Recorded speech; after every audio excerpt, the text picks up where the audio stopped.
हाँ जी बेटा, good morning. Good morning sir. Good morning जी।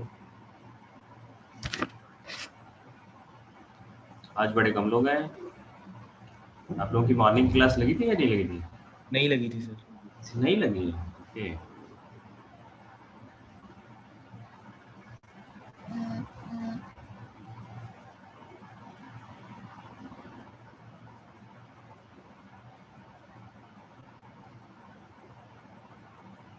Good morning sir.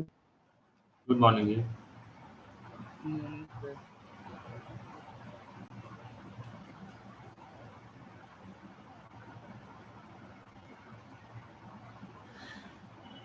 हाँ जी बेटा, कल की क्लास में मैंने एक दो क्वेश्चन दिए थे, पहले उनको डिस्कस कर लेते हैं। क्या क्या क्वेश्चन दिए थे?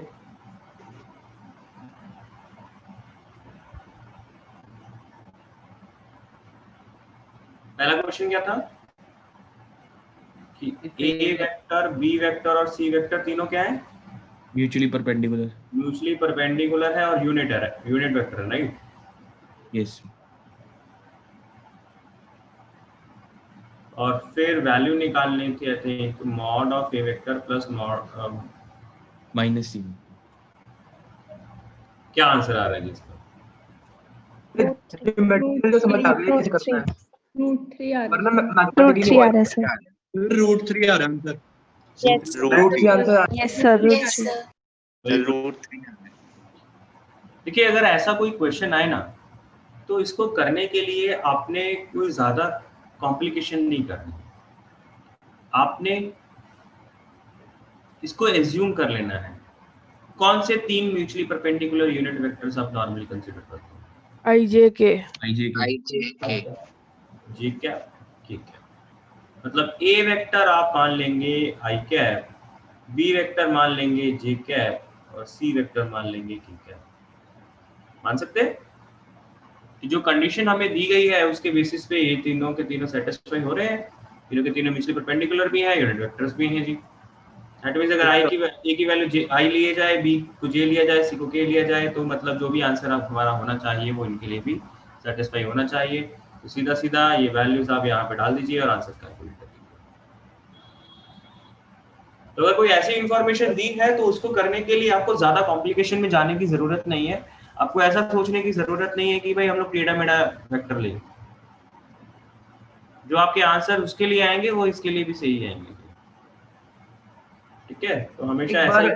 भी करवा दो जनरल केस। क्या कह रहे हो? एक बार वो जनरल केस भी करा दो कि बिना अज्यूम करे कैसे करेंगे हम। इसका स्क्वायर करके अंडर रूट कर लो।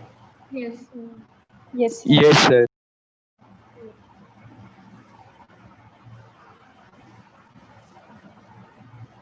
ठीक है सर।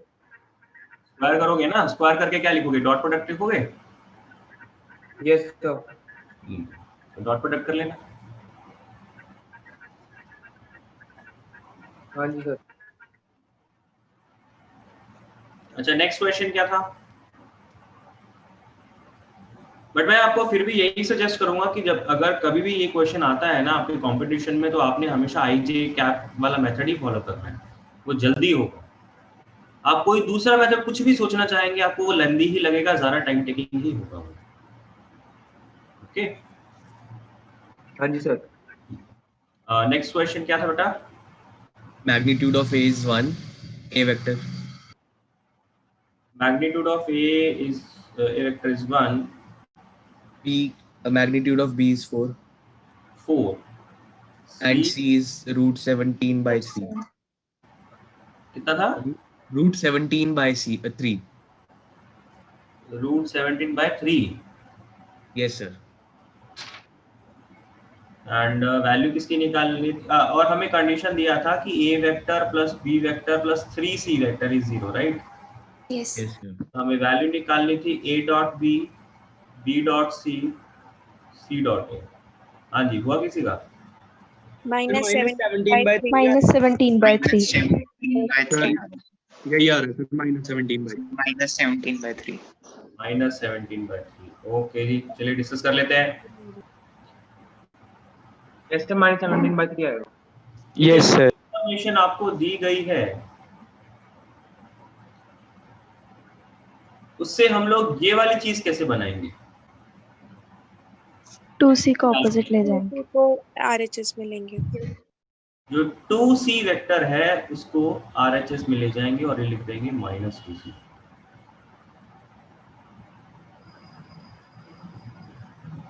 अब अगर मैं दोनों तरफ इनका स्क्वायरिंग करता हूं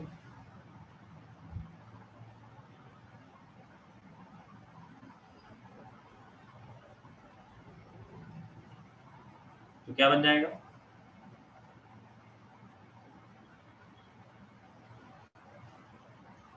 this is mod of A square, mod B square, mod C square plus 2A dot B, B dot C, C dot A equals to, ये राइट हैंड साइड क्या बन गया? 4 टाइम्स mod C square। अब C की value, इन सब सारे mods की वैल्यू पुट कर दीजिए और ये वाली वैल्यू आप कैलकुलेट कर लीजिए।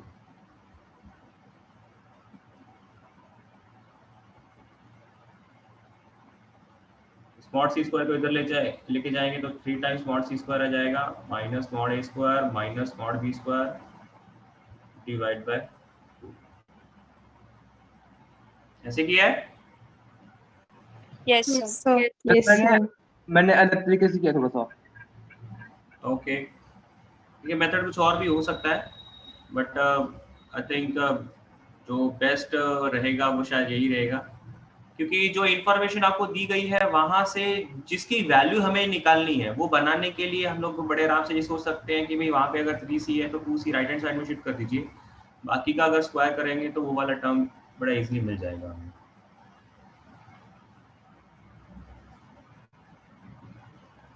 ओके, आगे चले। Yes, sir. नेक्स्ट हम लोग बात करते हैं बेटा वेक्टर या फिर क्रॉस प्रोडक्ट। पढ़ा हुआ है Yes. वेक्टर प्रोडक्ट, नाम से पता चल रहा है इसका मतलब क्या होगा कि अगर किसी दो वेक्टर्स का प्रोडक्ट किया जाएगा तो रिजल्टेंट Vector quantity मिलेगी। रिजल्टेंट भी क्या होना चाहिए? एक वेक्टर होना चाहिए, ठीक। और क्रॉस जो नाम लिखा गया है वो किसकी वजह से है कि जो मल्टीप्लिकेशन का जो सिंबल यहाँ पे यूज होता है वो होता है क्रॉस वाला, इस वजह से। तो A क्रॉस B, इसकी वैल्यू अगर हम लोग लिखें तो ये किसके बराबर होगी? Mod of A mod of B into sine theta into n cap. ये एन कैप क्या है? Perpendicular. Vector perpendicular to both A vector and B vector. Yes, sir. अब यहाँ पे क्रॉस प्रोडक्ट में आपने ये भी सोचना है कि अगर दो वेक्टर्स का क्रॉस प्रोडक्ट किया जाएगा तो चलो वेक्टर तो मिलेगा, जो वेक्टर मिलेगा तो उसमें एक डायरेक्शन भी होगी, तो वो डायरेक्शन एक्चुअल में होती क्या है? डायरेक्शन होती है हमेशा जो इन दोनों वेक्टर्स के परपेंडिकुलर डायरेक्शन, मतलब A वेक्टर के भी परपेंडिकुलर B वेक्टर के भी परपेंडिकुलर डायरेक्शन वाला वेक्टर आपको मिलेगा। और उसको कैलकुलेट करने के लिए अगर हम लोग थोड़ा है ना डायग्रामेटिकली अगर सोचें या ज्योमेट्रिकली अगर सोचें तो वो एक्चुअल में होता क्या है, वो हम लोग राइट हैंड थंब रूल के बेसिस पे डिसाइड करते हैं। राइट हैंड थंब रूल याद है, पता है? Yes, sir. Right hand thumb rule क्या कहता है कि मान लीजिए अगर A वेक्टर ऐसा बना लिया हमने, B वेक्टर कुछ ऐसा बना लिया, इन दोनों के बीच में अगर थीटा एंगल है तो ये एक ऐसा वेक्टर होगा। देखिए ये हम लोग 3D में नहीं बना रहे, ग्राफ डायग्राम बना रहे हैं हम लोग 2D में, तो इसलिए हमें ना ऐसा लग सकता है कि एंगल 90 डिग्री है नहीं, लेकिन एक्चुअल में ये जो एन कैप है ये वेक्टर आपका B के भी परपेंडिकुलर होगा, A के भी परपेंडिकुलर होगा, तो डायग्राम वाइज ये बनेगा। अब यहाँ पे हमारा ये एक डाउट बन जाता है कि सर एक तो एन कैप ऊपर की डायरेक्शन में होगा और एक एन कैप बिलो में भी होगा, मतलब ऐसा भी जा सकते हैं, तो हमारे लिए कौन सा सही होगा? मतलब कायदे से देखा जाए तो एक नहीं 2 वेक्टर पॉसिबल होते हैं गिवन 2 वेक्टर्स के परपेंडिकुलर डायरेक्शन में। 2 यूनिट वेक्टर पॉसिबल होते हैं जी गिवन 2 वेक्टर्स के परपेंडिकुलर डायरेक्शन में, एक आउटवर्ड डायरेक्शन में और एक इनवर्ड डायरेक्शन में। तो हम लोग कैसे डिसाइड करते हैं कि कौन सा वाला सही है? कैसे डिसाइड होता है? राइट हैंड थंब रूल से। राइट हैंड थंब रूल से। तो राइट हैंड थंब रूल इस चीज को डिसाइड करने के लिए हम लोग क्या लगाते हैं? Right hand thumb rule. और राइट हैंड थंब रूल लगाया कैसे जाता है कि भाई आप जो ए वेक्टर है ए क्रॉस बी, जब ए क्रॉस बी लिखा गया है तो इसका मतलब क्या हुआ? ए क्रॉस बी का मतलब क्या हुआ कि भी आपने जो अपना हैंड है वो पहले ए वेक्टर पे लेके जाना है, एक वेक्टर पे रखना है, और फिर जिस पॉइंट पे दोनों मीट कर रहे हैं, ए और बी दोनों मीट कर रहे हैं, उसके अबाउट आपने अपने हैंड को रोटेट करना है। उस पॉइंट के अबाउट जहां पे ए वेक्टर और बी वेक्टर दोनों मीट कर रहे हैं, उसको उस पॉइंट के अबाउट आपने अपने हैंड को रोटेट करना है और कहां तक जाना है? बी वेक्टर तक जाना है। तो जब आप ए से बी जाएंगे तो आपका थंब जिस तरफ आ रहा होगा वो वाली डायरेक्शन आपकी क्या होगी? रिजल्टेंट वेक्टर की होगी, एन वेक्टर की। तो वहां से हमें पता लग जाएगा कि जो परपेंडिकुलर डायरेक्शन हम लोग चूज करना चाह रहे हैं इन दोनों में से वो कौन सी वाली सही है, कौन सी वाली गलत है। राइट, ठीक। अगर यहाँ पे बी क्रॉस ए लिखा होता तो क्या होता?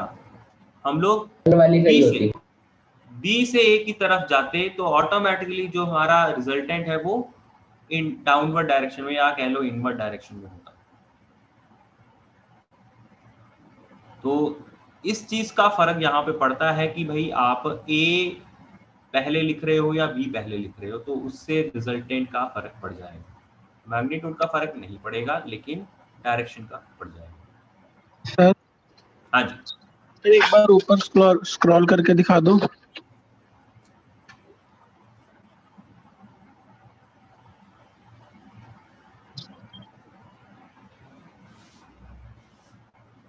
थैंक यू सर, मैंने ले लिया screenshot.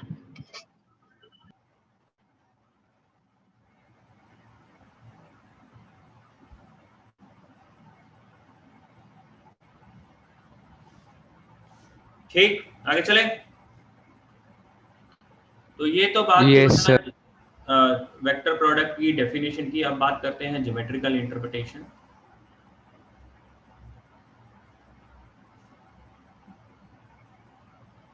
Area of parallel. Geometrical interpretation क्या है कि ए क्रॉस बी, अभी हमने देखा कि भाई ये mod a into mod B into sine theta into n cap के बराबर होता है। तो यहाँ से अगर मैं mod of A cross B के बारे में लिखना चाहूँ तो ये किसके बराबर रहेगा? Mod of A mod B into sine theta. ठीक, Yes, sir.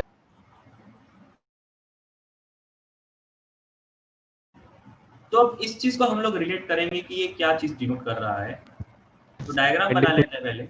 मान लीजिए ये ए वेक्टर है, ये बी वेक्टर है और ये एंगल उनके बीच का थीटा है। तो अगर हम लोग इन दोनों वेक्टर के रिस्पेक्ट में इस पैरेललोग्राम को कंप्लीट करना चाहें और इसको नाम दे देते हैं O का, इसको नाम दे देते हैं A, इसको नाम दे देते हैं B, और जहां पे भी पैरेललोग्राम कंप्लीट हुआ है उस पॉइंट को नाम दे देते हैं C। तो बेटा ये जो रिजल्ट है, जो राइट हैंड साइड है, वो बेसिकली क्या बता रहा है? अगर मुझे इस पैरेललोग्राम का एरिया निकालना पड़े, इस पैरेललोग्राम का एरिया निकालना पड़े, तो इस पैरेललोग्राम का एरिया क्या होगा?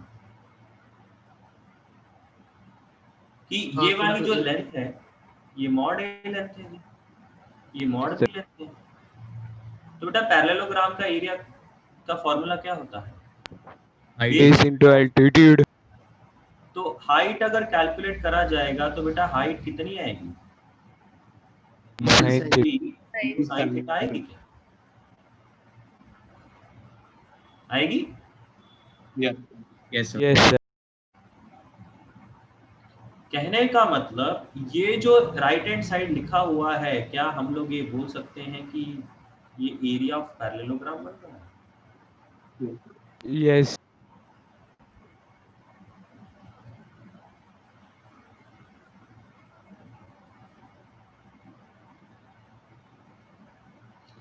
और अगर मुझे ट्रायंगल ओ ए बी का एरिया निकालना पड़े, इस ट्रायंगल का एरिया निकालना पड़े, तो इस ट्रायंगल का एरिया क्या होगा? पैरेललोग्राम की हाफ होगा।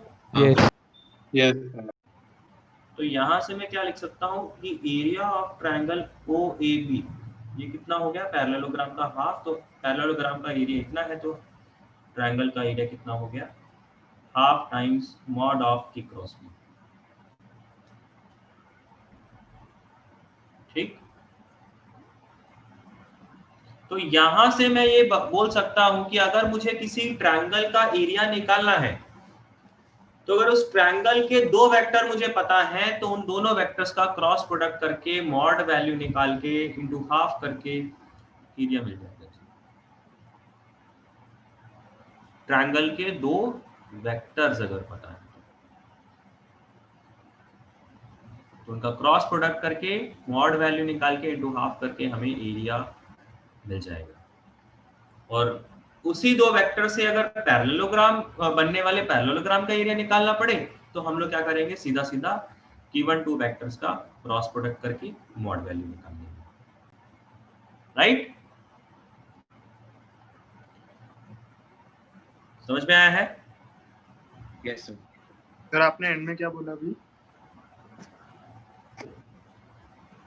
बेटा पैरेललोग्राम का एरिया निकालने के लिए आप ए क्रॉस बी करेंगे और उसका मॉड वैल्यू निकालेंगे। Yes sir.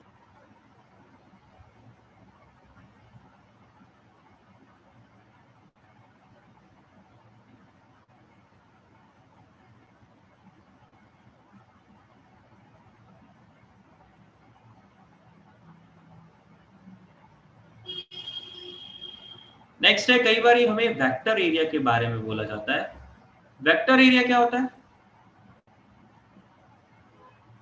या एरिया वेक्टर, कभी वेक्टर एरिया भी बोल देते, कभी एरिया वेक्टर भी बोल देते सर हैं। डायरेक्शन जिसकी परपेंडिकुलर और मैग्नीट्यूड एरिया के मतलब वो जो एरिया आपको कैलकुलेट करने को बोला गया है, वो एरिया डायरेक्शन भी कंसीडर करना चाह रहे हैं। वो डायरेक्शन किस तरफ लेनी है? सरफेस के परपेंडिकुलर टू द सरफेस। हमेशा सरफेस के परपेंडिकुलर हो जाता है। तो आप देख सकते हो कि जब मैं ए क्रॉस बी करता हूं, तो उसका जो वेक्टर मिलता है वो हमेशा क्या होता है? दोनों के परपेंडिकुलर होता है। तो जब दोनों के परपेंडिकुलर होता है, तो मतलब ऑटोमेटिकली अगर मैं ओ ए बी ट्रायंगल का एरिया के बारे में बात करूं या उसके पैरेललोग्राम के एरिया के बारे में बात करूं, तो वो पैरेललोग्राम तो उस ए और बी के प्लेन में ही होगा ना, उसी सरफेस में होगा ना, जिस सरफेस पे ए और बी दोनों है। Yes. That means A cross B करके जो वेक्टर हमें मिल रहा है वो ऑटोमेटिकली क्या होगा? उस सरफेस के परपेंडिकुलर होगा। जब ए वेक्टर एरिया ऑफ पैरेललोग्राम की बारे में बात करी जाती है, तो आप सीधा सीधा क्या बोल देते हो? ए क्रॉस बी बोल देते हो। और अगर वेक्टर एरिया ऑफ ट्रायंगल के बारे में बात किया जाएगा तो हाफ ऑफ दिस। मतलब फिर आप मॉड का साइन नहीं लगाते, और मॉड का साइन ना लगाने से फर्क सिर्फ इतना पड़ रहा है कि अब जब आप ये रिजल्ट लिख रहे हैं तो उसमें डायरेक्शन भी एक्स्ट्रा आएगी। मैग्नीट्यूड तो उतना ही रहेगा जो आपने पहले कैलकुलेट कर लिया था, एरिया ऑफ पैरेललोग्राम या एरिया ऑफ ट्रायंगल का, बस साथ में डायरेक्शन एक एक्स्ट्रा जुड़ जाएगा। ठीक, समझ में आया? अब यहाँ पे सेकेंड पॉइंट हम लोग बात करते हैं। अगर आपको किसी पैरेललोग्राम के दो डायगोनल्स दिए गए, मतलब आपको ये बोला गया है कि ये ए वेक्टर और बी वेक्टर पैरेललोग्राम के साइड्स रिप्रेजेंट करने की बजाय उसके डायगोनल्स रिप्रेजेंट कर रहे हैं, तब एरिया क्या होगा? If A vector and B vector are the diagonals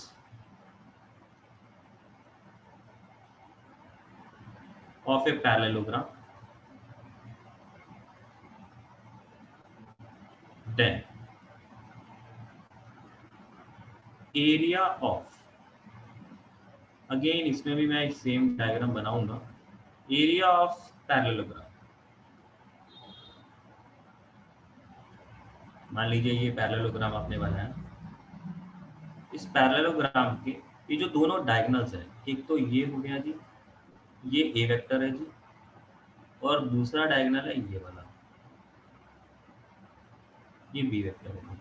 तो आपको डायगोनल्स बताए गए हैं कि भाई इसके जो डायगोनल है वो ए वेक्टर और बी वेक्टर से बनाए गए हैं, और अब अगर इसका इस पैरेललोग्राम का एरिया निकालना पड़े तो हम लोग कैसे निकालेंगे? क्या होगा इसका area? Half of A cross B. ये जो डायगोनल्स होते हैं उनके डायगोनल्स का प्रोडक्ट इनटू हाफ, ये एरिया बन जाता है पैरेललोग्राम का। ओके, ठीक है। अगर यही ए वेक्टर बी वेक्टर इस पैरेललोग्राम की साइड्स रिप्रेजेंट करते तो फिर तो दोनों वेक्टर का सीधा सीधा क्रॉस मल्टीप्लाई करके मॉड करना होता है। अगर यही दोनों ए वेक्टर बी वेक्टर पैरेललोग्राम के डायगोनल्स रिप्रेजेंट करेंगे तो फिर इनका क्रॉस प्रोडक्ट करके मॉड करके इनटू हाफ भी करना होता है। तो ये ए वेक्टर और बी वेक्टर के ऊपर मैटर करता है कि भाई ये क्या चीज रिप्रेजेंट कर रहे हैं, साइड्स रिप्रेजेंट कर रहे हैं कि डायगोनल्स रिप्रेजेंट कर रहे हैं। ठीक,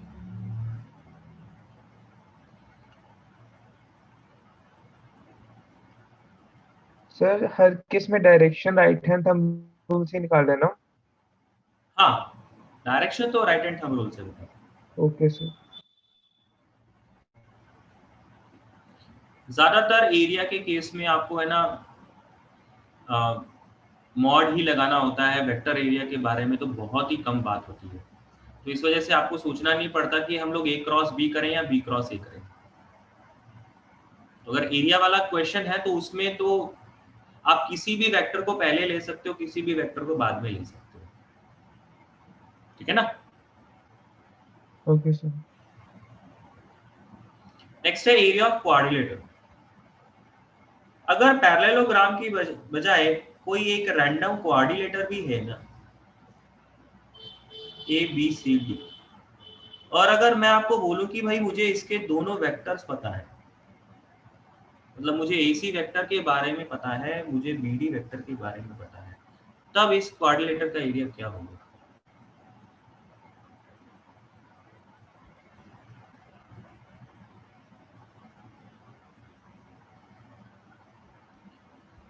तब भी बेटा इसका क्वाड्रिलेटर का एरिया क्या रहेगा? इसके दोनों डायगोनल्स के क्रॉस प्रोडक्ट का मॉड वैल्यू इनटू।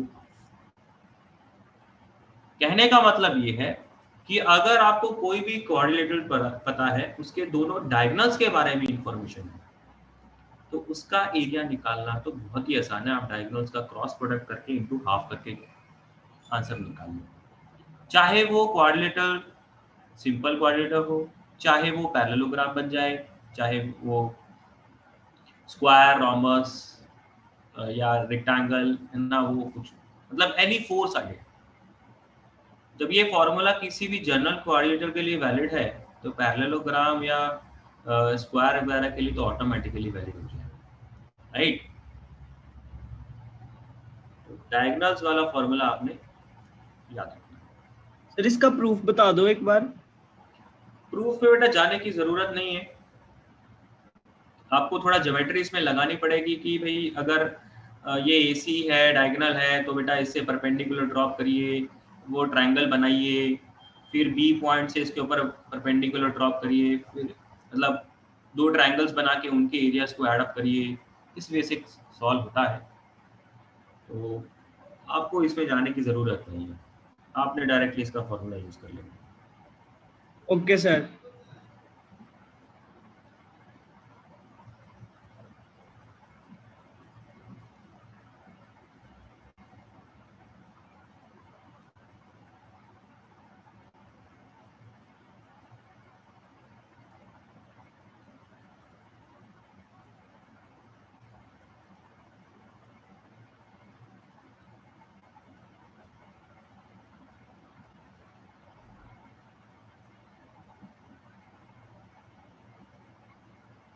नेक्स्ट है, अगर आपको एक ट्रायंगल का एरिया निकालने को बोला गया है जिसमें ए वेक्टर, बी वेक्टर और सी वेक्टर ये उस ट्रायंगल के वेक्टर्स नहीं है, ये उन पॉइंट्स के पोजीशन वेक्टर हैं, तो फिर इस ट्रायंगल का एरिया क्या होगा?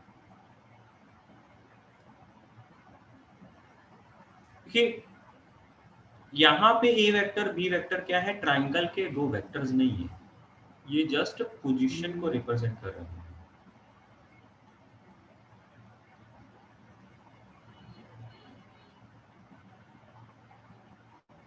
तो बेटा अगर मुझे इस ट्रायंगल का एरिया निकालना पड़े तो मुझे क्या करना चाहिए?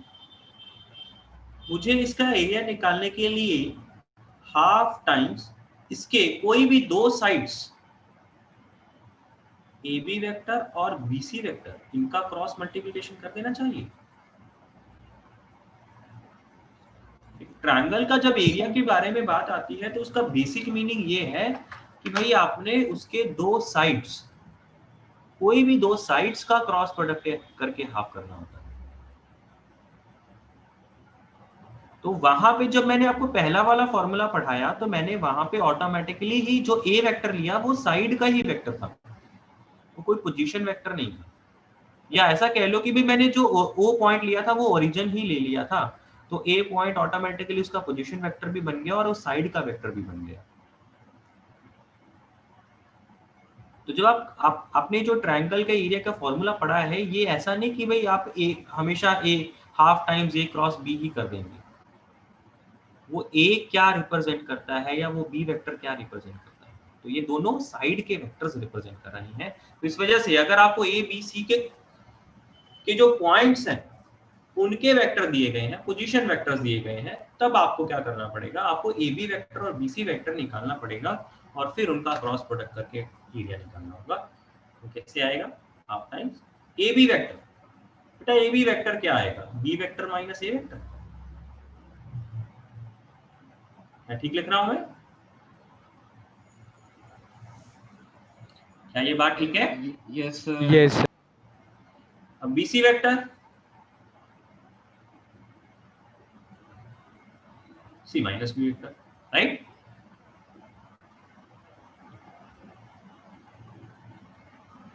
तो इस ये फॉर्मूला लिखवाने का पर्पस आपका यही है कि भाई आपको ये चीज दिमाग में बैठ जाए कि भाई आपने हर बार ही half times A cross B नहीं लिखना होता। वो ए और बी क्या रिप्रेजेंट करते हैं, उसके साइड के वेक्टर रिप्रेजेंट करते हैं। तो अगर ए और बी कुछ और रिप्रेजेंट करने लग जाए क्वेश्चन में, तो फिर आप ये नहीं कहेंगे कि भाई आप ए बी फॉर्मूला पढ़ा था तो आप तो ए और बी कुछ और ही लगा रहे हो। तो मीनिंग पता होना चाहिए। मीनिंग क्या है? वो ए और बी साइड रिप्रेजेंट कर रहे थे वहां पे। तो अगर ए और बी यहाँ इस क्वेश्चन में कुछ और रिप्रेजेंट कर रहे हैं तो आपको क्या करना पड़ेगा, आपको तो साइड वेक्टर निकाल के उनका क्रॉस प्रोडक्ट करके आप करना होगा।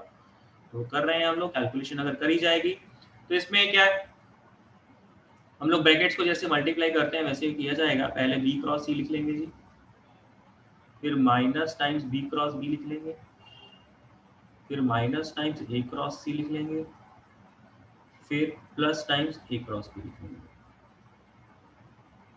इसमें बी क्रॉस बी तो जीरो आ जाएगा, जीरो हो गया। Yes sir. और ये जो माइनस वाला टर्म है ना, इसको भी इसके जो डायरेक्शंस है ना, इनको उल्टा किया जा सकता है ना। तो ए क्रॉस सी को मैं minus times C cross A लिख लूंगा, जिससे मैं इसके जो साइन है वो रिवर्स कर दूंगा। तो अब आप ये फॉर्मूला देखो, क्या एक पर्टिकुलर ऑर्डर में चल रहा है। अगर आपने बी से स्टार्ट करना है तो बी क्रॉस सी लिखा, फिर जहां पे सी खत्म हुआ वो आगे प्लस करके आगे वाला टर्म बन गया, तो सी क्रॉस ए। फिर जब ए यहाँ पे खत्म हुआ तो आगे वाले टर्म में ए क्रॉस बी आ गया। तो इस तरीके से इस फॉर्मूले को याद रखना भी आसान है। फॉर्मूला याद रहे तो अच्छी बात है, अगर नहीं भी याद रहे तो भी ये 2 स्टेप लिख के आप बना सकते हो। ठीक, yes sir. Geometrical interpretation clear है? सर इसमें वो डिटर्मिनेंट वाला तरीका नहीं यस आ सर, सकते ट्रायंगल वाले में? वही पूछना है सर, वो इसमें उसमें कैसे कन्वर्ट होता है? बेटा डिटर्मिनेंट कब लगता है? जब आई कैप जे कैप के फॉर्म में हो। आई कैप जे कैप फॉर्म में होगा। मैं आपको जनरल बता रहा हूं, अगर आई कैप जे कैप के कैप होगा तो उसके तो क्रॉस प्रोडक्ट आप खुद ही कर लेंगे ना। Yes sir. अगर बी वेक्टर को मैं आपको कंपोनेंट फॉर्म में दे दूं, सी वेक्टर को मैं आपको कंपोनेंट फॉर्म में दे दूं, तो क्या आप बी क्रॉस सी कैलकुलेट नहीं कर सकते?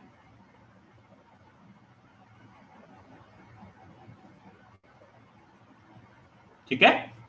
Yes sir. तो आप क्या सर आप करेंगे? एक बात तो आप क्या करेंगे बेसिकली, आप A B vector component form में निकालिए। अगर मान लीजिए आपको मैं ये ए बी सी के तीनों के कोऑर्डिनेट्स मैं आपको कंपोनेंट में दे दूं, तो आप क्या करेंगे, पहले ए बी वेक्टर निकाल लेंगे और आप बी सी वेक्टर निकाल लेंगे और उन दोनों का क्रॉस प्रोडक्ट कर देंगे। क्रॉस प्रोडक्ट करना तो डिटर्मिनेंट के मेथड से आपको आता ही है। ठीक है ना? तो जो डिटर्मिनेंट वाला मेथड है वो लगता है कंपोनेंट फॉर्म में जब क्वेश्चन दिया होता है। तो वो हम लोग इन जनरल बातें कर रहे हैं कि अगर ऐसा कुछ बन के बी वेक्टर होगा सी वेक्टर होगा तो हम लोग ये फॉर्मूला बना लेंगे। तो कंपोनेंट फॉर्म में अगर कोई क्वेश्चन दिया गया है तो वो हम लोग बना लेंगे। बाकी फॉर्मूला जो डिटर्मिनेंट वाला है वो हम लोग अभी आगे जाके पढ़ रहे हैं, अभी मैंने पूरी थ्योरी कंप्लीट करी भी नहीं है ना। तो आप थोड़ा पेशेंस रखिए। सर थोड़ा ऊपर कर। हाँ जी, थैंक यू सर।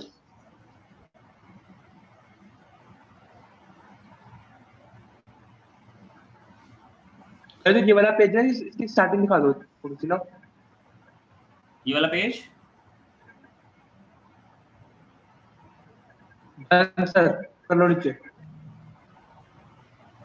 नेक्स्ट बेटा इनकी प्रॉपर्टीज के बारे में बात कर रहे हैं। क्रॉस प्रोडक्ट सबसे पहली प्रॉपर्टी तो क्या है बेटा, ए क्रॉस बी अगर कैलकुलेट करें तो वो minus times B cross A होगा। ठीक, ऐसा होता है ना।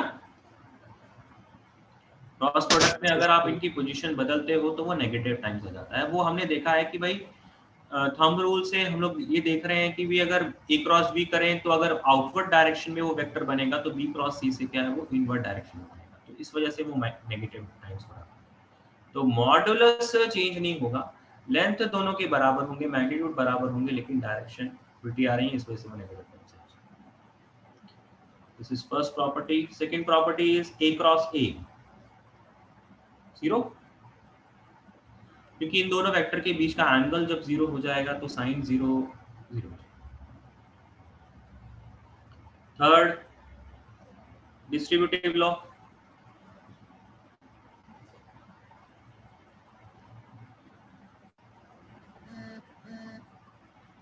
अब ये डिस्ट्रीब्यूटिव लॉ चाहे लेफ्ट हैंड साइड वाला लें चाहे राइट हैंड साइड वाला लें, दोनों के लिए वैलिड है जी। मतलब अगर मैं यहाँ पे b प्लस सी करके क्रॉस करूँ तो फिर b cross A plus B C cross. अब यहाँ पे आपने एक चीज का ध्यान रखना है कि भाई आपने इनकी पोजीशन नहीं उल्टी करनी है। अगर b plus C cross A था तो यहाँ पे भी राइट हैंड साइड में लिखने वक्त आप b क्रॉस ए ही लिखेंगे। b पहले था a बाद में था तो b क्रॉस ए ही लिखना है। तो इनकी पोजीशन आप बदल नहीं सकते क्योंकि ये कम्यूटेटिव प्रॉपर्टी फॉलो नहीं करते, इस वजह से रिवर्स ऑर्डर में लिखेंगे तो फिर वो कुछ और ही रिप्रेजेंट करते हैं।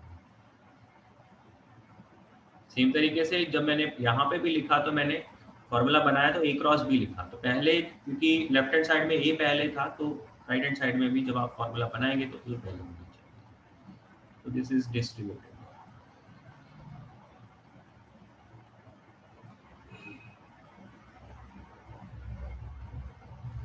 Next I cross I, J cross J, K cross के, इनका आंसर क्या होगा? 0 0 0 ये तो 0 हो जाएगा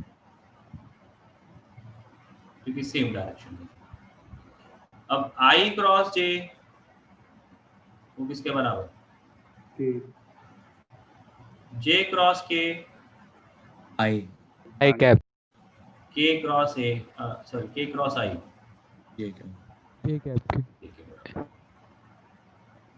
ये वो क्लॉकवाइज वाला याद रखते हो ना आप लोग, ए आई जे के, यस सर। क्योंकि पहले आई जे के लिखा गया है तो पहले आई और जे उसी ऑर्डर में ना, ऑर्डर बहुत मैटर कर रहा है यहाँ पे, क्योंकि आप रिवर्स ऑर्डर में अगर लिखते हैं तो फिर वो नेगेटिव टाइम से आंसर देने लग जाता है, तो इस वजह से ऑर्डर मैटर करता है यहाँ पे। तो आई जे के, तो पहले जब आई और जे लिखा गया तो तीसरा वाला आंसर, फिर जब दूसरा और तीसरा लिखा गया उसी ऑर्डर में तो पहला आंसर आ गया, जब तीसरा और पहला वैल्यू लिखा गया उस ऑर्डर में तो सेकंड आंसर आ गया।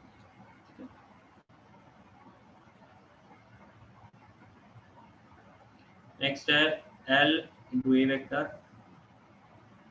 Cross M into B vector, तो LM कितना होगा? तो सॉरी लेफ्ट हैंड साइड किसके बराबर आ गया? LM इंटू ए क्रॉस बी। ये जो L और M है ये क्या है? स्केलर वैल्यूज है, कि अगर कोई ए वेक्टर है उसको किसी स्केलर क्वांटिटी के साथ मल्टीप्लाई किया गया है, जो बी वेक्टर है उसको भी किसी स्केलर क्वांटिटी के साथ मल्टीप्लाई किया गया है, तो पहले आप स्केलर वैल्यूज अलग कर दीजिए, पहले सिंपल उन दोनों वेक्टर्स को क्रॉस प्रोडक्ट कर दीजिए और फिर वो स्केलर्स के साथ मल्टीप्लाई कर दीजिए।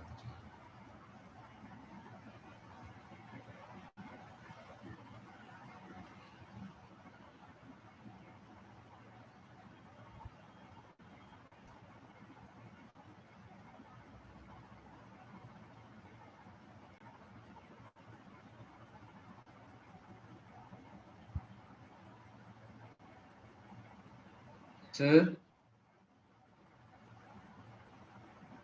हाँ जी बोलिए। सर ये चैप्टर कितना बचा हुआ है? क्यों भाई टेंशन क्यों हो रही है? सर बोर होने लग गए सर, बहुत ज्यादा। हाँ सर बहुत ज्यादा बोरिंग लग रहा है।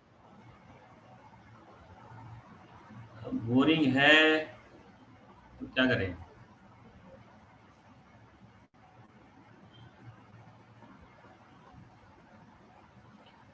हाँ जी, A cross A vector and B vector are non-zero vectors. Then A cross B is zero if and only if A and B are collinear. अगर कोई दो वेक्टर्स हैं और उनका क्रॉस प्रोडक्ट जीरो अगर चाहिए तो वो जीरो कब आ सकता है? या तो दोनों वेक्टर ही जीरो हो जाए, मतलब दोनों में से कोई ना कोई एक जीरो हो जाए, या फिर दोनों की डायरेक्शन सेम हो जाए। A क्रॉस B का फॉर्मूला क्या पढ़ा? Mod A mod B into sin theta. yes या तो मॉड A जीरो हो जाए, मॉड A जीरो होता मतलब क्या? A वेक्टर जीरो वेक्टर, या मॉड B जीरो हो जाए that means B has to be zero vector, या फिर sin थीटा जीरो हो जाएगा। sin थीटा जीरो होने का मतलब theta has to be zero that means वो दोनों वेक्टर्स क्या हैं? कोलिनियर है। कोलिनियर का मतलब ये नहीं कि सेम डायरेक्शन, कोलिनियर का मतलब है इधर सेम डायरेक्शन और ऑपोजिट डायरेक्शन। थीटा 0 डिग्री भी हो सकता है, 180 डिग्री भी हो सकता है। तो यहाँ पे मैं वर्ड कोलिनियर लिख रहा हूँ तो कोलिनियर में दोनों काउंट हो जा रहे हैं, थीटा 0 भी, थीटा 180 भी। तो आप लोगों ने ये नहीं कहना कि सेम डायरेक्शन में होगा, आपने ये कहना है कि कोलिनियर होगा।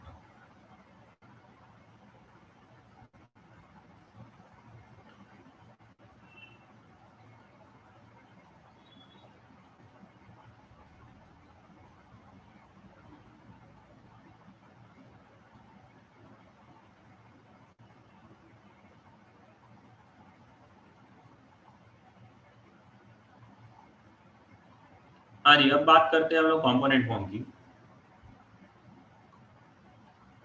अगर आपको ए वेक्टर बी वेक्टर दोनों कंपोनेंट फॉर्म में दिए गए हैं तो ए क्रॉस बी किसके बराबर होगा?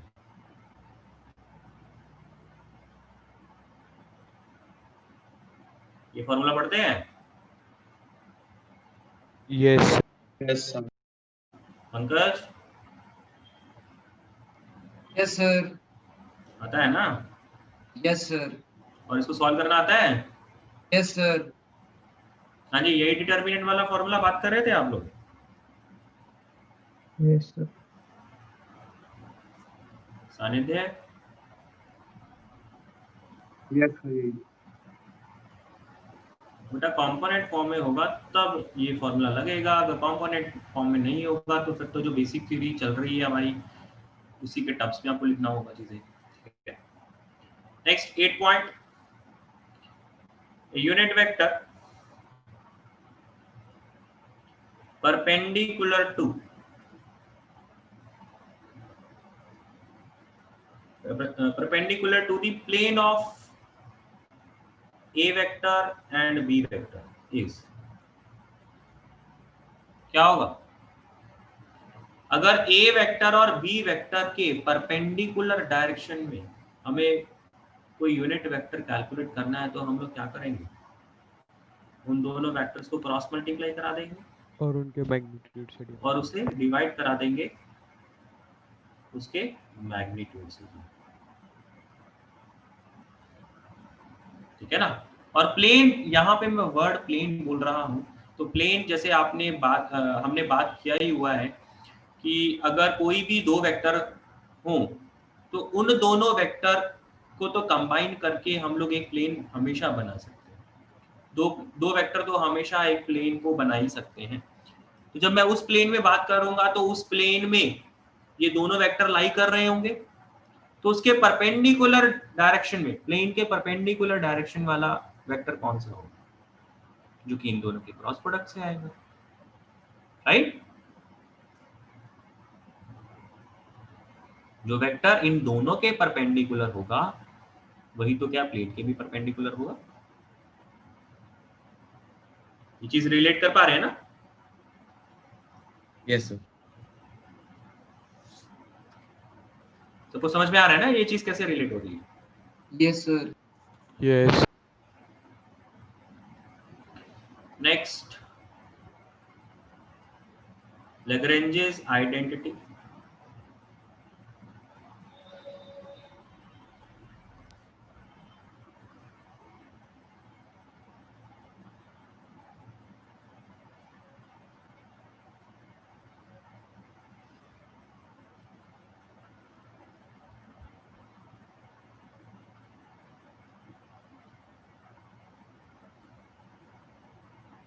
इसमें दो पॉइंट है, कि first and second is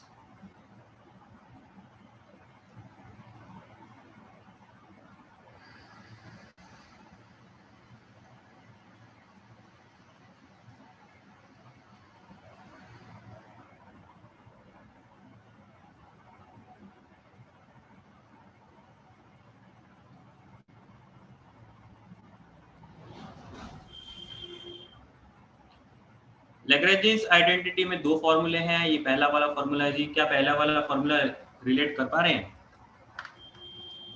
yes sir. क्या ये Yes, हो सकता है? Yes mod sir. Of A cross B का स्क्वायर क्या है? मॉड ए square mod B square into sine square. और जब ए डॉट बी लिखा जा रहा है उसका स्क्वायर किया जा रहा है तो वो क्या बन जाएगा? mod a square mod b square cos square एक सेकेंड, मैंने यहाँ पे गलत लिख दिया, plus 2a square 2a square b square है। यहाँ पे प्लस नहीं आएगा, यहाँ पे आएगा, मल्टीप्लाई। यहाँ पे प्रोडक्ट आएगा। तो मॉड ए square into mod B square into cos square theta बन जाएगा ए डॉट वाले में। तो मॉड ए square mod B square common लेके cos square theta plus sine square theta बन जाएगा। ठीक है, इस तरीके से फर्स्ट वाला प्रूव हो जाएगा। सेकेंड वाला तो फर्स्ट वाले का ही दूसरा टाइप लिखा हुआ है, ठीक है ना?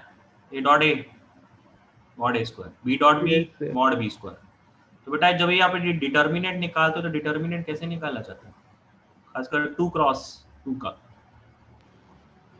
मेन डायगोनल वाले एलिमेंट का multiply minus times opposite diagonal वाले Yes. का मल्टीप्लिकेशन, राइट? Yes. तो सेकंड वाला ऑटोमेटिकली फर्स्ट में कन्वर्ट हो जाएगा, है ना?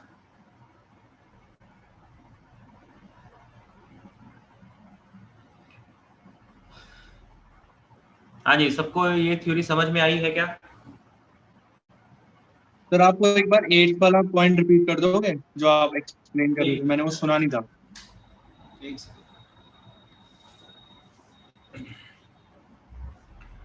8th वाला पॉइंट बेटा ये है कि अगर आपने ए वेक्टर और बी वेक्टर के परपेंडिकुलर कोई वेक्टर निकालना है तो आप कैसे निकालोगे? यूनिट वेक्टर अगर निकालना है, आप इन दोनों का क्रॉस प्रोडक्ट करोगे और आपको वो वेक्टर मिल जाएगा जो कि इसके परपेंडिकुलर डायरेक्शन में होगा। अब क्योंकि यूनिट वेक्टर निकालना है तो उसको उसके मैग्नीट्यूड से डिवाइड कर देंगे, राइट? Yes sir. अब मैं यहाँ पे ये बोल रहा हूँ कि मैंने यहाँ पे ना एक टर्म एक्स्ट्रा लगा दिया, प्लेन। तो अगर प्लेन के बारे में बात किया जाएगा तो बेटा ए वेक्टर और बी वेक्टर जिस प्लेन में लाई करेंगे उस प्लेन की अगर परपेंडिकुलर डायरेक्शन वाला वेक्टर आपने निकालना है तो क्या होगा? वो ए के भी परपेंडिकुलर होगा और वो बी के भी परपेंडिकुलर होगा। होगा या नहीं होगा? यस होगा ना? क्या ये रिलेट कर पाएंगे? Yes sir. मान लीजिए ये प्लेन है, ये सरफेस है, इसमें आपके ये एक ए वेक्टर है और मान लीजिए ऐसा ही कोई दूसरा वेक्टर है, ठीक? तो इस प्लेन के जो परपेंडिकुलर डायरेक्शन वाला वेक्टर होगा वो क्या होगा? ए के भी परपेंडिकुलर और बी के भी परपेंडिकुलर होगा। ये एक प्लेन के परपेंडिकुलर जो वेक्टर होता है ना, वो उस प्लेन के अंदर लाई करने वाले जितने भी वेक्टर होते हैं उन सबके परपेंडिकुलर होते हैं। इस प्लेन में एक ये दोनों क्या, इसके अलावा भी अगर कोई और वेक्टर आप ले लेंगे ना जो कि इस प्लेन के अंदर लाई करेगा तो वो वेक्टर भी क्या होगा? प्लेन के परपेंडिकुलर वेक्टर के परपेंडिकुलर ही आएगा। ठीक है ना? ये जो बातें हैं हम लोग 3D में आगे जाके भी करते हैं।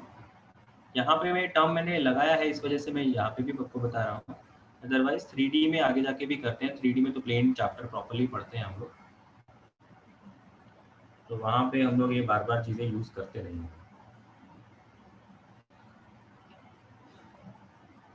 हाँ जी, इस थ्योरी में कहीं कोई किसी को दिक्कत है तो बोलिए। नो तो बेटा फिर इनके ऊपर बेस्ड हम लोग क्वेश्चंस करते हैं।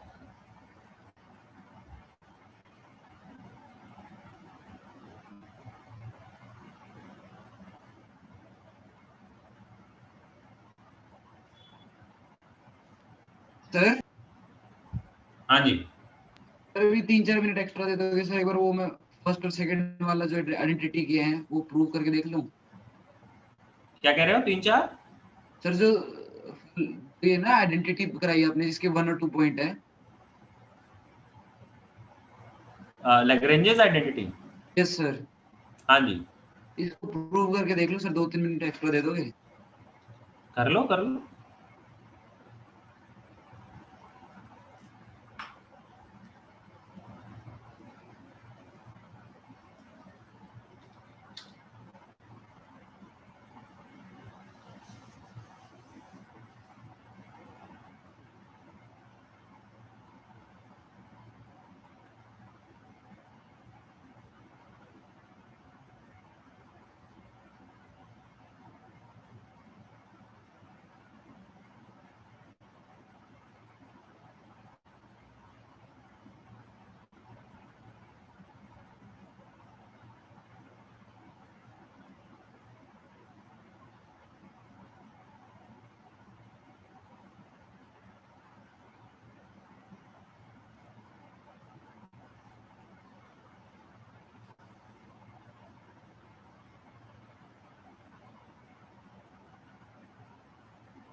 सर हाँ जी, द वेक्टर ट्रिपल प्रोडक्ट जो होता है वो हमारे सिलेबस में है अभी?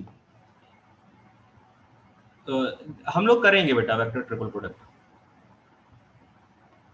ओके कई सर। क्वेश्चंस मिल जाते हैं। ऑल्दो जेई एडवांस में आई थिंक वो नहीं लिखते हैं, कहीं पे भी मेंशन नहीं करते वेक्टर ट्रिपल प्रोडक्ट है, बट वो क्वेश्चंस कई बार उस फॉर्म में आ जाते हैं, तो हम लोग तो करेंगे सिलेबस में। Okay sir. सर मैथ्स में नहीं है या फिर फिजिक्स में भी नहीं है ये ट्रिपल प्रोडक्ट? बेटा वेक्टर अगर एक टॉपिक के बारे में तो मैथ्स है, तो अगर आप वो उसका एप्लीकेशन अगर फिजिक्स में लग रहा है तो आप लगाएंगे, तो एप्लीकेशन की बात है। आता है तो लगा ही देंगे, क्या है। Yes sir.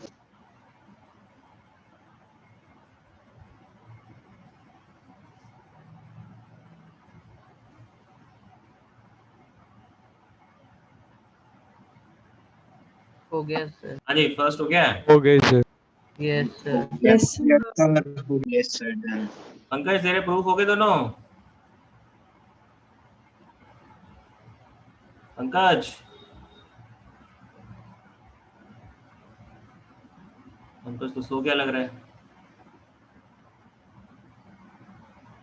हाँ जी, बाकी लोगों का फर्स्ट क्वेश्चन हो गया है ना? क्या आंसर आया?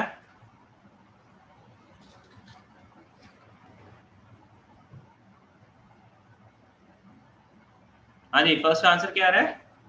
Minus I cap minus plus J cap plus two cap. Plus 2 yes yes sir. Yes सही है।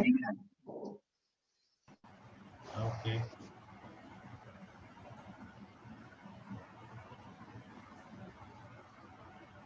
सेकंड क्वेश्चन देखते हैं जी।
इसे plus minus 3 times minus I cap plus 2 J cap plus 2 K cap. Okay, तो minus I cap plus 2 J cap plus 2 K cap.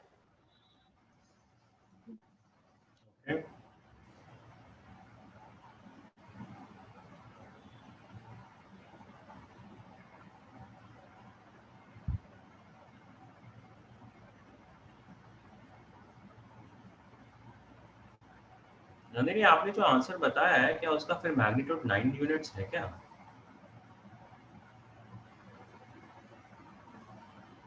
Nine शायद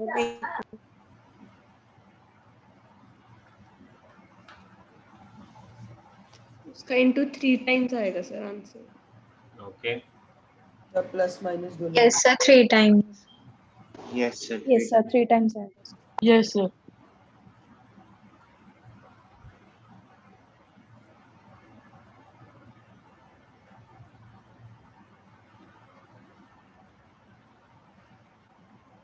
आप लोगों ने इन दोनों वेक्टर्स का क्रॉस प्रोडक्ट किया होगा है ना?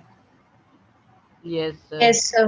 फिर यूनिट Yes, sir. वेक्टर फिर निकालना। यूनिट वेक्टर निकालने के बाद फिर मैग्नीट्यूड से मल्टीप्लाई कर दिया। Yes, sir.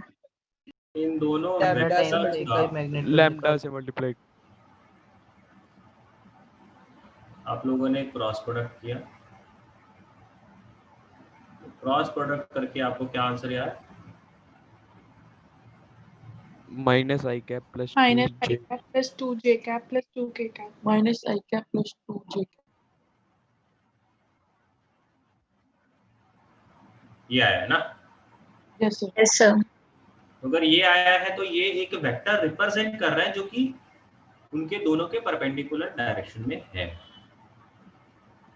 लेकिन आपको चाहिए वेक्टर हैविंग मैग्नीट्यूड 9, राइट? तो आपने क्या करना है, पहले इसको इसके मॉडुलस से डिवाइड कर देना है और फिर 9 से मल्टीप्लाई करा देना है। और मैं यहाँ पे अकेला 9 नहीं लिखूंगा, इसका अगर मैग्नीट्यूड देखेंगे तो 3 आ जाएगा, तो मैं अकेला यहाँ पे 9 नहीं लिखूंगा, मैं लिखूंगा प्लस माइनस 9। उसका कारण समझते हो क्या? परपेंडिकुलर कोई दोनों डायरेक्शन में हो सकता है। Yes sir. परपेंडिकुलर तो दोनों डायरेक्शंस में। और दूसरी बात, मैंने तो नहीं बोला कि जो मैंने पहले वेक्टर लिखा है आप उस वेक्टर को क्रॉस मल्टीप्लाई कराइए दूसरे के साथ। कोई अगर दूसरा कोई और बंदा कहे कि सर मुझे जो दूसरा वेक्टर लिखा है मैंने वो मैं पहले लिखूं फिर क्रॉस का साइन लगाऊं, फिर जो पहले वेक्टर लिखा है वो दूसरी क्रॉस के बाद लिखूं, है ना? ऐसा हो सकता है ना? Yes sir. तो उसमें आंसर फिर उसका नेगेटिव टाइम्स भी आ सकता है, तो इस वजह से आपको दोनों पॉसिबिलिटीज कंसीडर करनी है। ओके, सब लोगों को सेकंड का सॉल्यूशन क्लियर है? Yes sir.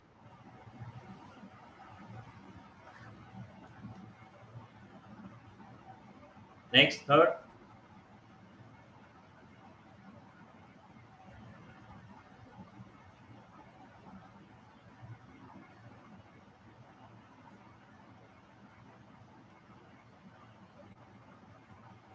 Sir 5√3।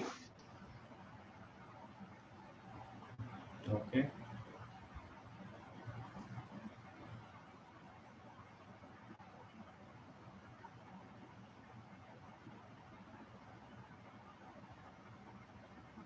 Yes sir 5√3।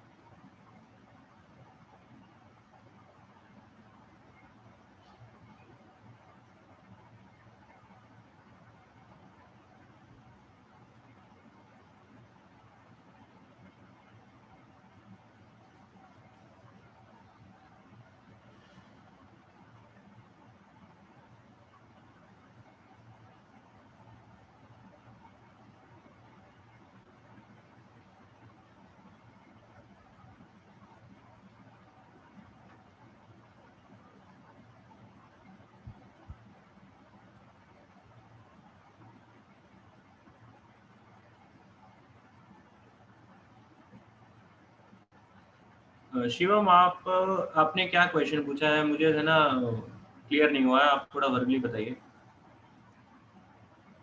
Sir जैसे हमारे पास कोई भी डिटर्मिनेंट सॉल्व करने के लिए आ गया जिसमें डिटर्मिनेंट में A B vector C D vector D A vector कुछ ऐसे टाइप में लिखे हुए वेक्टर्स, तो फिर उनको सॉल्व करते हैं हम उनका डॉट प्रोडक्ट यूज करके सॉल्व करते हैं क्रॉस प्रोडक्ट करके। डिटर्मिनेंट मतलब आप डिटर्मिनेंट को ऐसे क्यों सोच रहे हो, क्योंकि डिटर्मिनेंट ही करना है, क्या है? सर वो मैं जनरल सोच रहा था सर, जो आपने ऊपर डिटर्मिनेंट लिया था ना, मैं तब दिमाग में आया था वो। आपका मुझे तो एक तो सबसे पहले बार डॉट प्रोडक्ट या क्रॉस प्रोडक्ट का टर्म नहीं समझ में आया, आप क्या उसका क्या कहना सर चाहते हैं? जैसे हम A B C D 4 vectors ले लेते हैं डिटर्मिनेंट में, जब सॉल्व करेंगे हम, हाँ, तो sir A dot B minus C dot D करते हैं या A cross B minus C cross D? मतलब आप ये कहना चाह रहे हो कि अगर मैं चार वेक्टर्स का डिटर्मिनेंट सॉल्व करता हूँ, पहली बात, यस सर। तो क्या उसमें पहली बात तो जो डिटर्मिनेंट होता है वो 4x4 के लिए होता है ना, तो क्या आपको 4 कंपोनेंट मिलेंगे?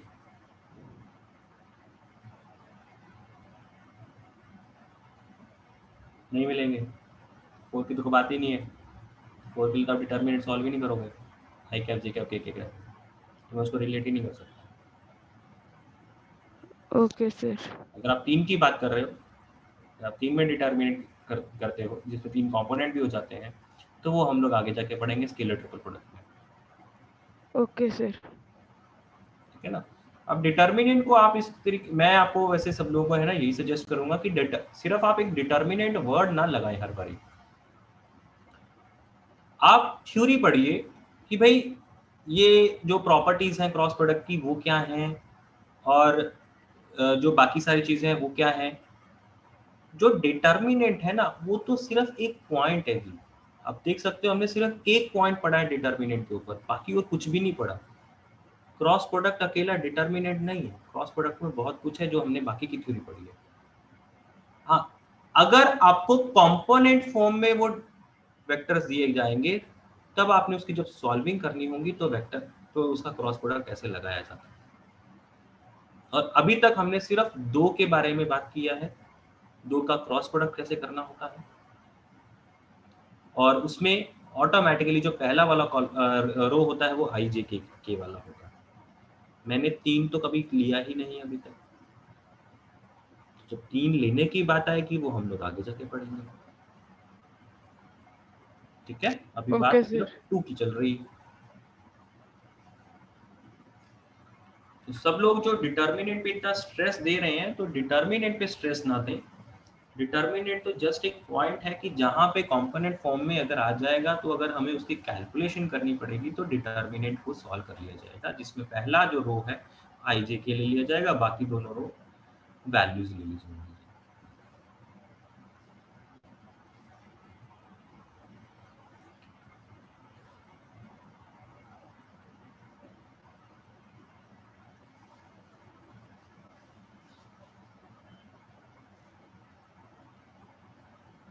हाँ जी, फर्स्ट आई थिंक सबका सॉल्व हो गया होगा।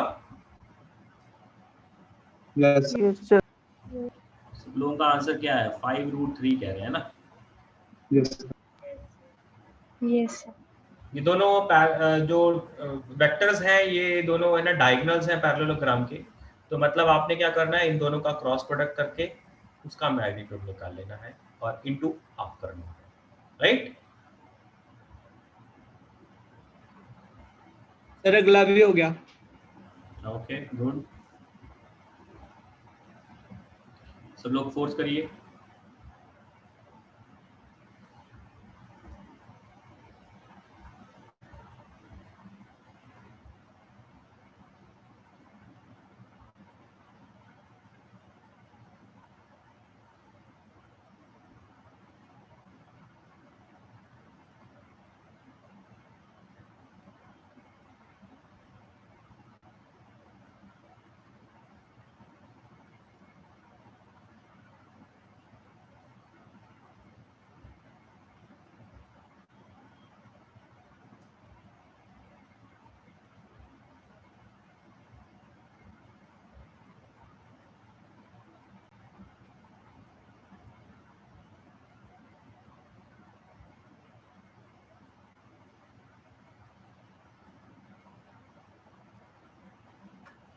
Done, sir.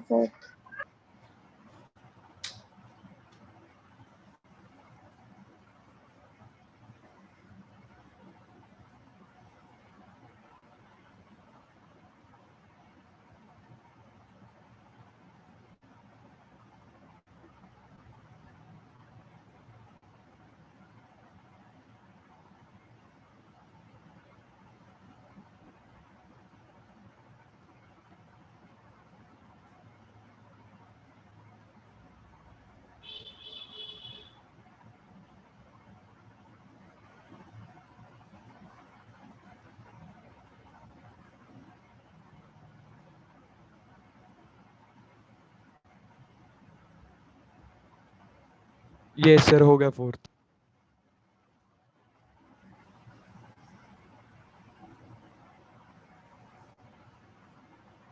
बाकी लोग भी करिए।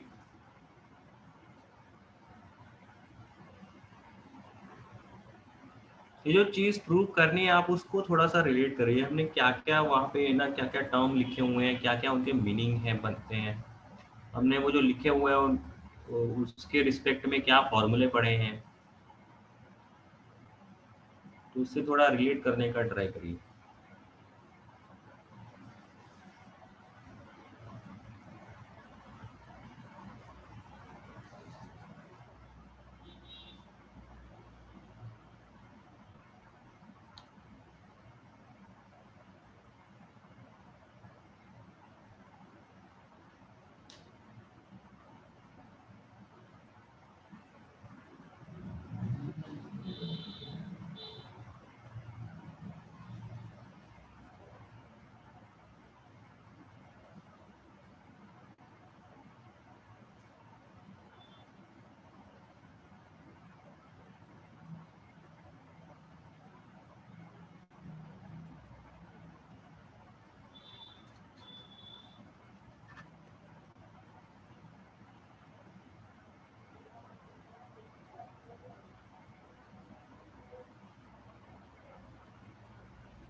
पहले थोड़ा सा छोटा सा डायग्राम बना लेते हैं।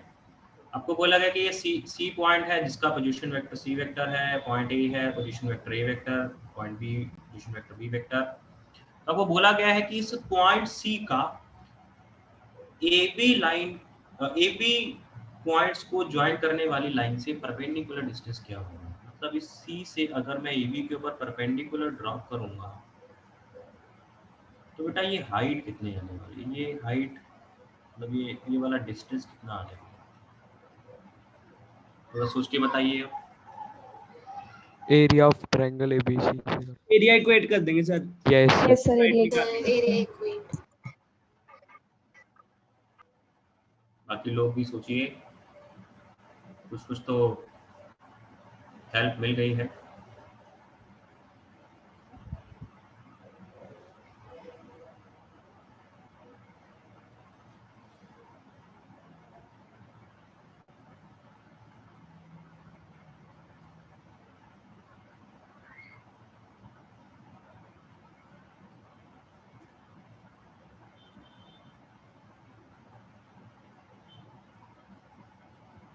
सर लास्ट वाला भी हो गया।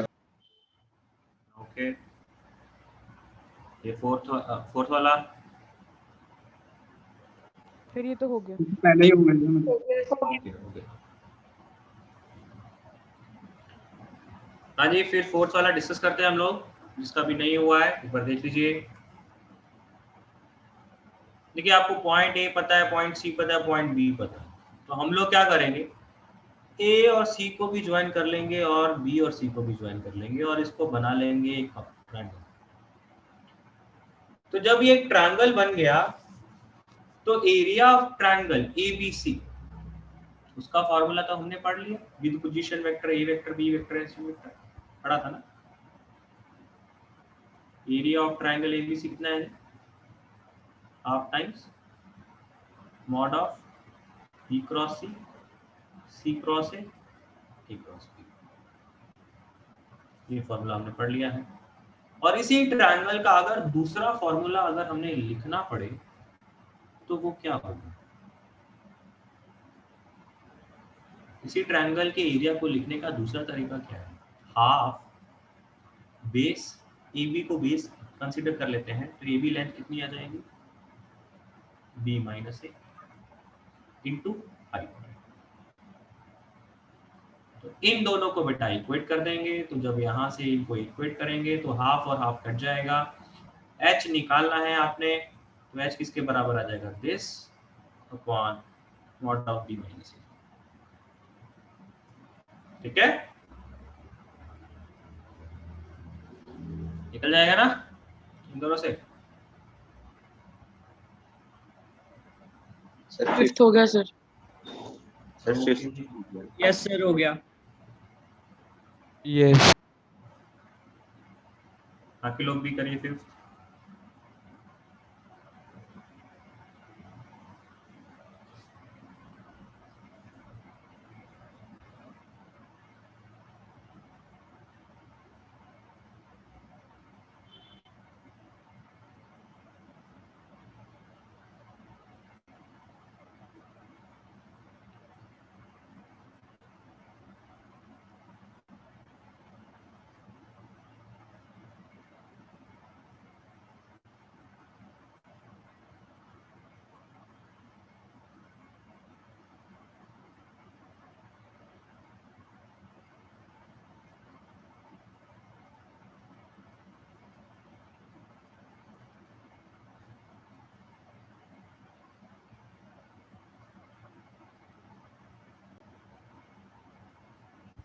हो गया सर ये फिफ्थ वाला।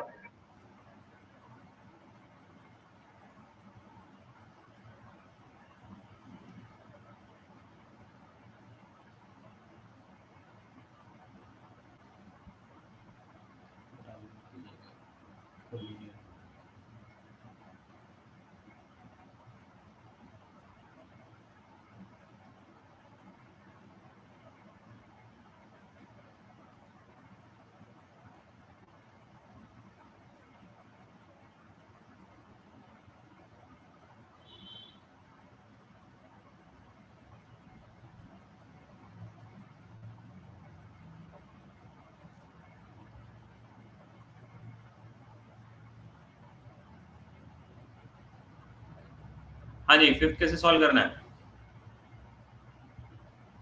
सर ट्रायंगल के एरिए सर आ जाएगा। बिल्कुल ठीक है ए जी। वेक्टर से मल्टीप्लाई करा देंगे उस वाली टर्म को। ये तीनों वेक्टर्स का सम जो है 0 बन रहा है, तो हम लोग बोल सकते हैं कि भाई ये ट्रायंगल बन रहा है जी। तो ट्रायंगल का एरिया निकालने का तरीका क्या है? या तो आप ए क्रॉस बी कर दो तब भी वही आंसर आएगा, चाहे आप बी क्रॉस सी कर दो तब भी वही आंसर आएगा, चाहे सी क्रॉस ए कर दो तब भी वही आंसर आएगा। तो आप एरिया के तरीके से भी रिलेट कर सकते हो, क्रॉस मल्टीप्लाई करके भी कर सकते हो, जो मेथड आपको ठीक लगता है। जब हमने एरिया के बारे में बात किया तो इसका ऑटोमेटिक मीनिंग होता है कि आप किसी भी दो साइड्स का क्रॉस मल्टीप्लाई कर सकते हो। उसमें कोई बाउंडेशन नहीं है कि भी आपने ए और बी को ही मल्टीप्लाई करना है, बी और सी को भी मल्टीप्लाई कर सकते हो। वो साइड्स है ना, तो साइड्स पे किसी को भी मल्टीप्लाई कर सकते हो। तो एरिया वाले तरीके से भी ठीक है, या जब ये 0 के बराबर दिया गया है तो मैं क्या करूंगा, मैं दोनों तरफ ए वेक्टर से क्रॉस मल्टीप्लाई करूंगा। अब ये तो 0 ही है तो फिर राइट हैंड साइड तो 0 आ ही जाएगा। इसको इससे मल्टीप्लाई करेंगे तो क्या है, पहले ए क्रॉस ए विच इज 0, फिर B cross A plus C cross A, 0 आ गया। अब राइट हैंड साइड में ले जाके हम लोग क्या करेंगे, इस बी क्रॉस ए का साइन नेगेटिव हो जाएगा तो उसकी क्या है, पोजीशंस बदल देंगे, जिससे वो ऑटोमेटिकली बी क्रॉस बी। तो C cross A is equals to A cross B. तो पहले तो ये फर्स्ट और 3 इक्वेट हो गए हैं। अब यहाँ पे क्योंकि मैंने ए क्रॉस से मल्टीप्लाई किया था इसलिए ना फर्स्ट और थर्ड आपके इक्वेट हो गए हैं। अगर आप बी के साथ मल्टीप्लाई कराते हो तो आपका फर्स्ट और सेकंड इक्वेट हो जाएगा। यहाँ से बेटा ए क्रॉस बी और बी क्रॉस सी आपको बराबर आ जाएगा। तो जब का फर्स्ट और थर्ड बराबर है, फर्स्ट और सेकंड बराबर है, तो ऑटोमेटिकली थर्ड और सेकंड तो बराबर हो ही गए। ठीक है, फिफ्थ का सॉल्यूशन समझ में आया है?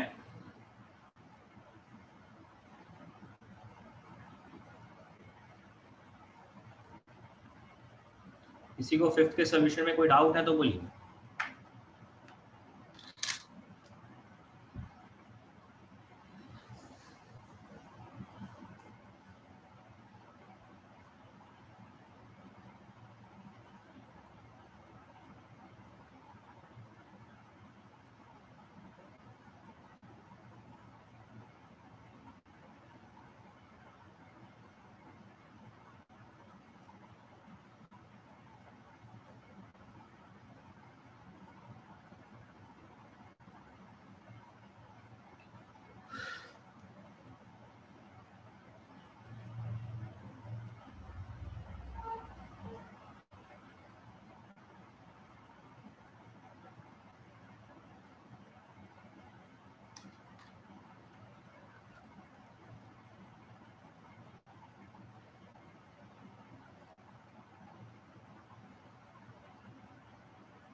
महिम बेटा इसमें ये सारे के सारे फ्री वेक्टर्स ही होते हैं, कोई लोकलाइज नहीं होता। आप अपने क्वेश्चन की है ना सॉल्विंग के लिए जहां पे उसकी पोजीशनिंग करना चाहते हो आप कर सकते हो।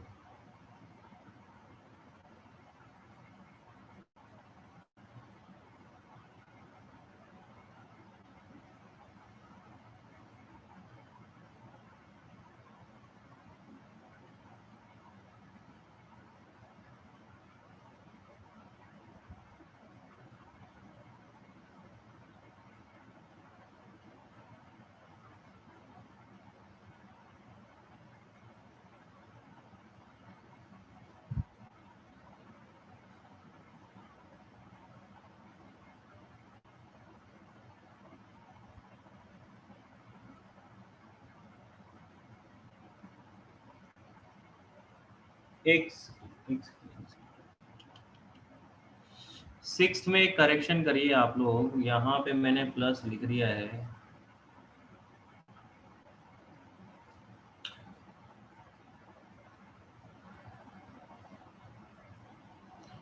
सिक्स पे करेक्शन कर लीजिए बेटा। A dot B cross C था वहां पे,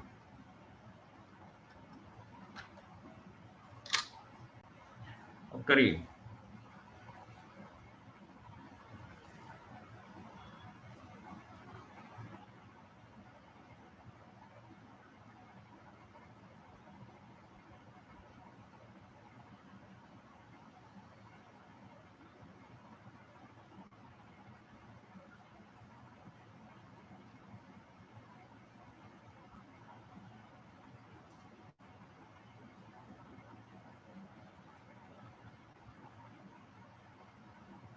सर यहाँ पे B vector and C vector non zero है।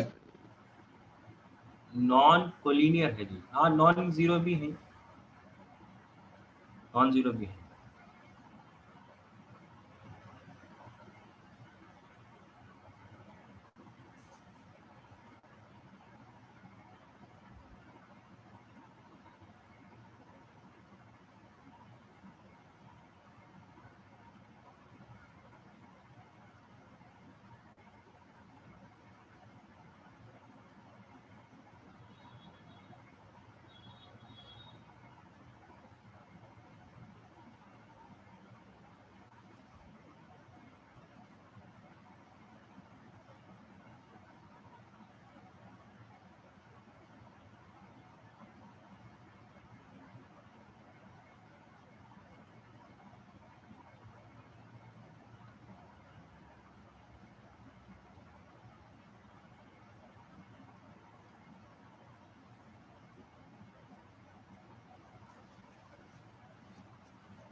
सर इस सर क्वेश्चन वैसे में लॉजिकली मैथमेटिकली आ रहा है। यस सर लॉजिकली आ गया।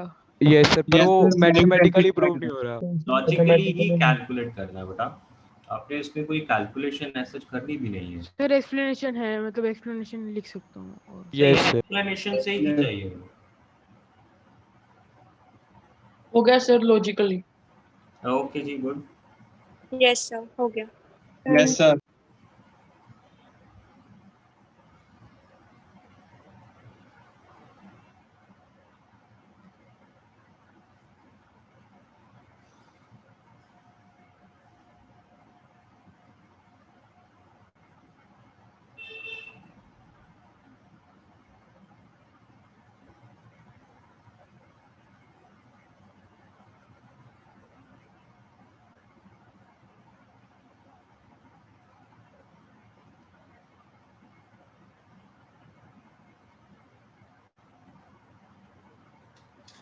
हाँ जी, कैसे करना है?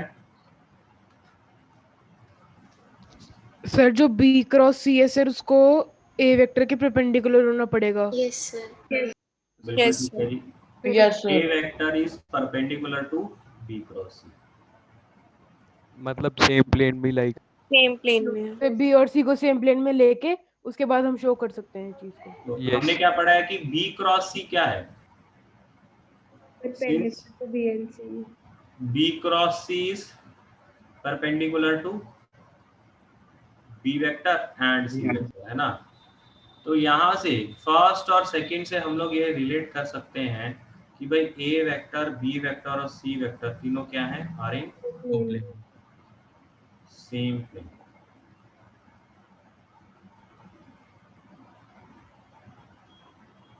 ठीक, यस सर।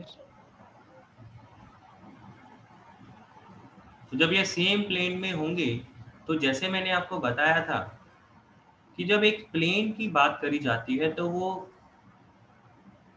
उस प्लेन में लाई करने वाले कोई दो वेक्टर अगर आप ले लेते हो तो वो दो वेक्टर उस पूरे के पूरे प्लेन को डिफाइन कर देते हैं।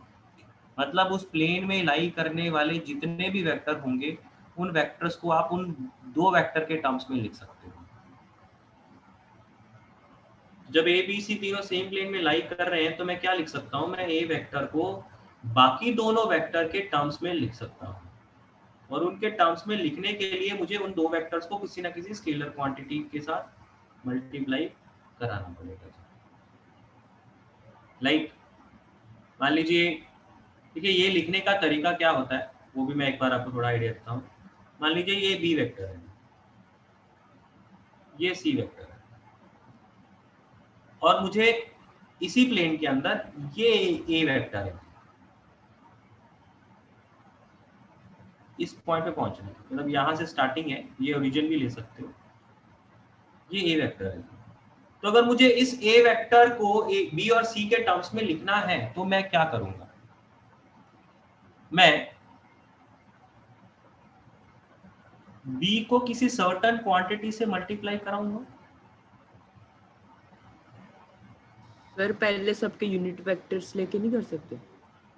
यूनिट वेक्टर भी बना सकते हो या अल्टीमेटली लैम्डा अपनी value accordingly adjust. Yes sir वो तो है ये। और पहले मैं बी वेक्टर को किसी सर्टेन क्वांटिटी लैम्डा के साथ मल्टीप्लाई कराऊंगा और फिर मैं सी वेक्टर को किसी सर्टेन क्वांटिटी म्यू के साथ मल्टीप्लाई करा दूंगा। तो इस तरीके से मैं ये पैरेललोग्राम कंप्लीट करके, ये पैरेललोग्राम का रिजल्टेंट ही तो बन रहा है ना ये एक, तो lambda B vector plus mu C vector ये दोनों क्या रिप्रेजेंट कर रहे हैं, इस पैरेललोग्राम का रिजल्टेंट रिप्रेजेंट करेंगे। तो वही रिजल्टेंट ए वेक्टर आ गया है जी। अब ये लैम्डा और सी आप अपनी इच्छा से बदल सकते हैं, मतलब जैसे ए बदलेगा, अगर ये जो डायग्राम में मैंने ए वेक्टर लिया, ये मैंने एक पर्टिकुलर वेक्टर ले लिया। अगर मैं इस ए वेक्टर को थोड़ा और बदल दूं, कोई थोड़ी दूसरी डायरेक्शन में ले जाऊं या लेंथ बड़ी कर दूं, तो लैम्डा और म्यू मैं उसके हिसाब से चूज कर लूंगा। ठीक है ना। तो मेरे पास कहीं पे भी आप ए वेक्टर को लेके चले जाइए, मुझे क्या करना है, मुझे इस प्लेन में सिर्फ b को एक सर्टेन क्वांटिटी के साथ मल्टीप्लाई करना होगा, मुझे c को एक सर्टेन क्वांटिटी के साथ मल्टीप्लाई करना होगा और मुझे सिर्फ पैरेललोग्राम कंप्लीट करना है। कर सकता हूं मैं, ए पॉइंट कहीं पे भी चला जाए मैं पैरेललोग्राम कंप्लीट कर सकता हूं। ये बात सबको समझ में आ रही है? Yes sir. यस। तो यही कारण है कि अगर कोई भी दो वेक्टर है ना, वो एक प्लेन बना रहे हैं, तो उस प्लेन के अंदर लाई करने वाले कोई मर्जी पॉइंट आप ले लो, आप उस पॉइंट को या उस वेक्टर को उन दोनों वेक्टर के टर्म्स में आप एक्सप्रेस कर सकते हो। Next question.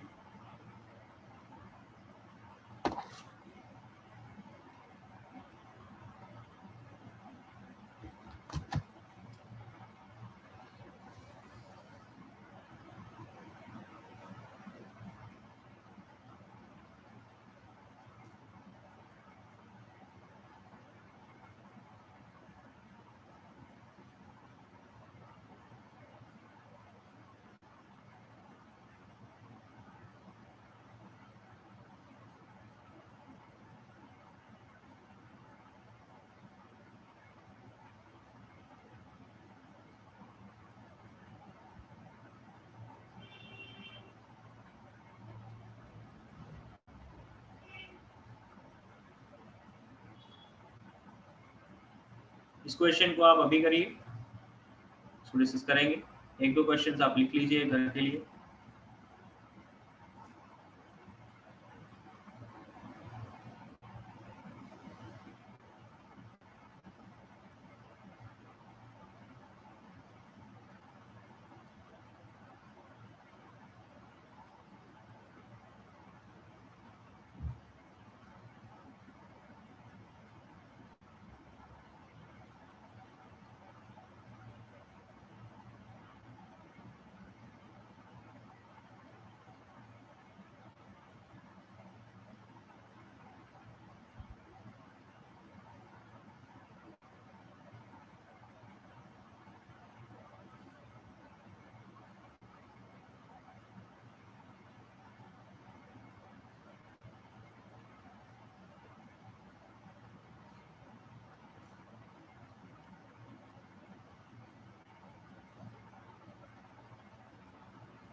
सर 7th हो गया। सर 7th हो गया। सर हो गया 7। सर हो गया 7। सर 7th हो गया।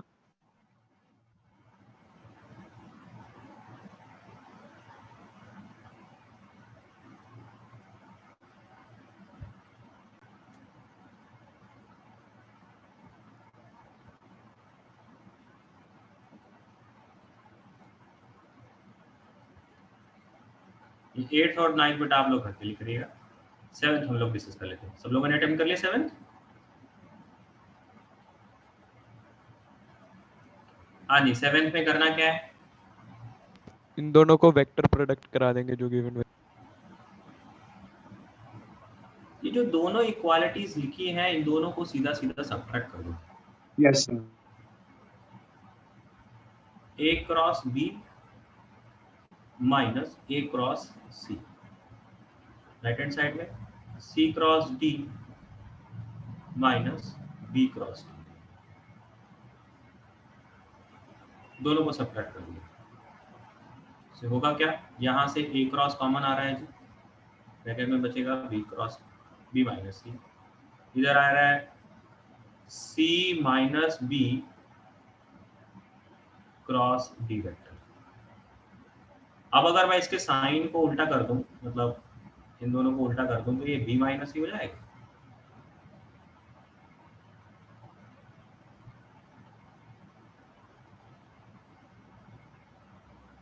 अब पूरा का पूरा टर्म लेफ्ट हैंड साइड में ले आओ, तो मैं लेफ्ट हैंड साइड में ले आओगे तो B माइनस सी कॉमन आ जाएगा, तो अल्टीमेटली क्या बनेगा, ये A minus B cross B minus, ये 0 के बराबर आ जाएगा।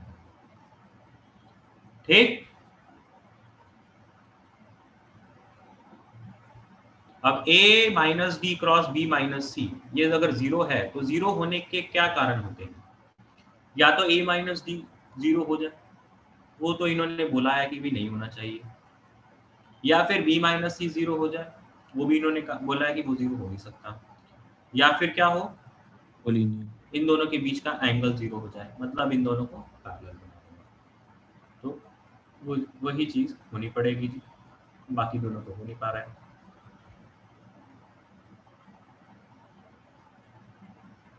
ठीक है ना, सबको समझ में आया सॉल्यूशन? सबको समझ में आया है ये सॉल्यूशन?